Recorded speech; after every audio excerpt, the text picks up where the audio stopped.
What's going on, guys? It's the Answer MMA here, and today we got our UFC 284 predictions. Honestly, a pretty weak card, but we have a few fights we could break down, like Jack Della Maddalena, Randy Brown. We got, of course, the interim title fight between Yair Rodriguez with Josh Emmett, and the main event, Alexander Volkanovski versus Islam Makhachev. We have a few fighters on this card. The card took a couple hits. We lost the Kai Kara France versus Alex Perez fight. Of course, we lost the Paulo Costa versus Robert Whittaker, which very hurt this card badly. But we got a couple of recognizable fighters on this card, like Jimmy Crute. He's fighting Alonzo Menafield. Then we got Tyson Pedro, and yeah, not much else as you can see on this card. And yeah, not much to talk about, so let's get straight into it. With the first fight we're going to break down is Jack Della Maddalena versus Randy Brown. Randy Brown is a veteran of the game. He's faced some of the best. He's pretty well-rounded. He has a long reach. Jack Della Maddalena, still young to the game. He had 3 fights last year, won all 3 of them by first-round knockout.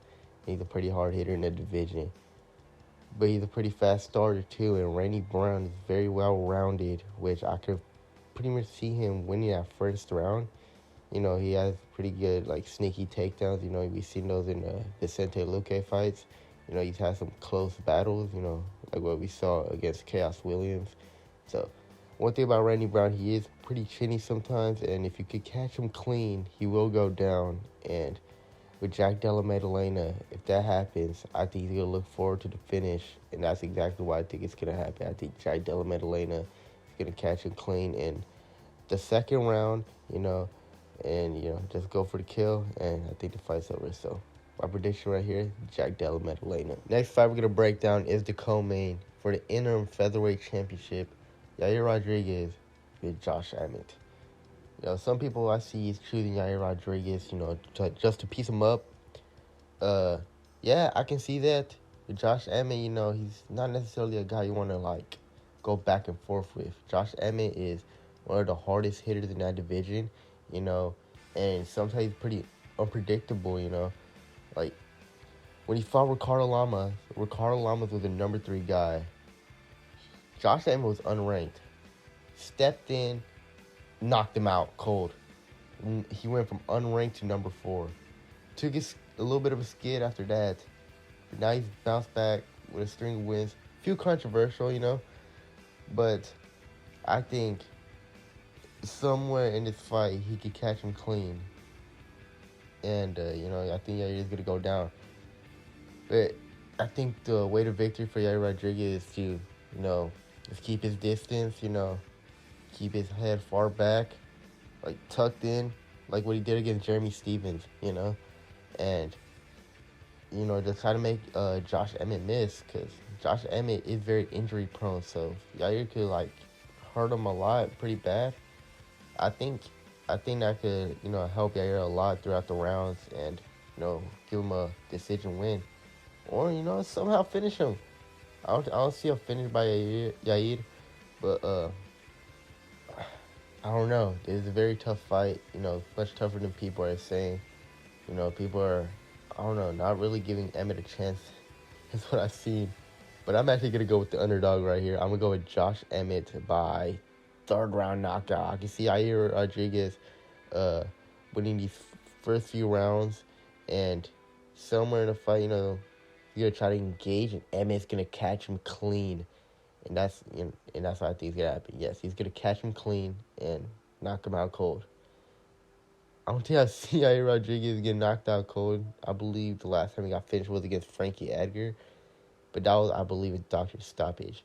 So, I think Emmett's going to be the first one to knock him out cold. I believe he's the hardest puncher in that division. And if he catches you with that one clean shot, it's most likely over. So, yeah. Final prediction, Josh Emmett, 3rd round knockout. And the final fight we're going to break down is the main event between the champion, Islam Makhachev, versus the featherweight champion, Alexander Volkanovski, for the lightweight championship belt. So, with Volkanovski, obviously one of the best strikers in in the UFC. Number one pound for pound for a reason. You know, he's just been very dominant. Lapped over his division. You know, there's a few names he hasn't beaten, but we all know he'll beat them. So, I mean, with 3 wins over Holloway, I mean, he really has no choice to just fight for double champ status, and that is Islam Makhachev. And that is a very tough task. Islam, you know, came from a Dagestani family, you know, trained from Khabib, you know, and with Islam, I think, you know, I don't know how Starkey is gonna really do with Alexander Volkanovski. He really impressed me in that Charles fight. You know, he was winning most of the engages against Charles, which really surprised me because everyone had Charles having the striking advantage. With Volkanovski, obviously to me a way better striker. We don't know how much Volkanovski has been working on his takedown defense, and I believe that that's probably the number one thing he's been working on his whole training camp, takedown defense. Because, you know, you can get taken down. You know, we've seen the Ortega fight. He was getting taken out a few times. But, you know, he has the ability to get right back up and just get right into your face and beat you up. You know, that's what he did with Ortega. You know, almost TKO'd Ortega in that fight. Which should have been stopped, first of all. That should have been a doctor stoppage. But I don't think he's going to do that to Islam. I think Islam's a much smarter fighter than Ortega is, you know. He's not necessarily you know, a straight for the kill kind of fighter. You know, he loves to wrestle a lot, but I think Islam has the right amount of power to, like, knock out Volkanovski. Maybe not cold, but I think he could, like, TKO him, have him hurt very badly at some points. But that's the same with Volkanovski, you know. That man has a lot of volume. And if he could put that on Islam, I think they'll, you know, win him a few rounds. And, you know, I think Islam's really going to have to work on some, like, striking defense, you know. Not necessarily as bad as, you know, it's not bad. But Volkanovski, he's just very accurate with his shot selection. And, you know, Islam really got to watch out for some of those shots. But we'll see how Volkanovski does when he touches the ground with Islam. You know, Islam said he wants to knock him out. Not necessarily the right game plan you should have against a fighter like Volkanovski. You know, Volkanovski, one of the best strikers in the UFC. You know, some arguably say he's a featherweight GOAT. You know, maybe this win and one more gets him the GOAT status. Or he probably already is a GOAT. Me personally, I think it's Jose Aldo still. We'll see how much volume Alexander Volkanovski will put on Islam. I believe he's probably going to, you know, throw a lot of shots. But I think Islam will spam takedown him. And I think it's going to eventually get to Islam. And my prediction here, I think Islam will ride a decision here, actually. I'm not going to see a finish here. I think Islam's going to ride a decision, you know. I think he's going to, you know, throw up a few submissions here and there. But Alexander has shown the power that, you know, he has a lot of heart and he will not quit. Yeah, he hasn't even tapped. And we see the Ortega fight, bro. That motherfucker he's not quit, bro. He does not quit. He has no quit in him.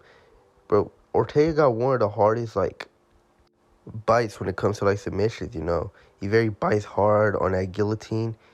And, you know, that's not necessarily a guy you want to get caught in a submission by. And Volkanovski literally, like, got out of it. And that was, like, what he said. Holy shit, I'm about to lose the title deep. Yeah. I don't think Islam necessarily has the jiu-jitsu that Brian Ortega has. But I think he is stronger than Brian Ortega. It is a much bigger test on the grappling side. Not on the grappling side, but wrestling for Volkanovski. And I think that's going to be a little too much for Alexander Volkanovski. He's going to hold him down there. And, you know, stop some of the volume that Volkanovski is throwing. Give him less time. And, yeah. Final prediction, Islam Makhachev by decision. And these are my final predictions. I'm actually going to ride with a few underdogs here. Yeah, you know, and I got Alonzo Menifield on this one. You can't sleep on Parker Porter. And Of course, you can't sleep on Josh Emmett, though I do see a lot of people sleeping on him. And yeah, I think Jimmy Crute for a bounce back fight, this is not the best matchup you can have. I think Alonzo Menafield is probably gonna get, did that what's it called, that flash knockout. You know, I think Jimmy Crute, I don't know, man. It's gonna be hard to bounce back with a fight like this. They should give him a different matchup. He's coming back from a bad loss to Jamal Hill, which was like 14 months ago, and a bad injury against Anthony Smith. So back-to-back losses, and come back in a fight against Alonzo Menafield. Not the best matchup. So I'm actually gonna pick Alonzo Menafield on that one. And I'm actually gonna go with Parker Porter. That's a little bit of a toss-up. Not a main card fight. Honestly, they should just put Tyson Pedro up there. But it's whatever, bro. Honestly, this card is not the best. Probably gonna be the worst card of the year, name-wise. But who are we to, judge? We're gonna watch regardless. So, like, subscribe, and peace.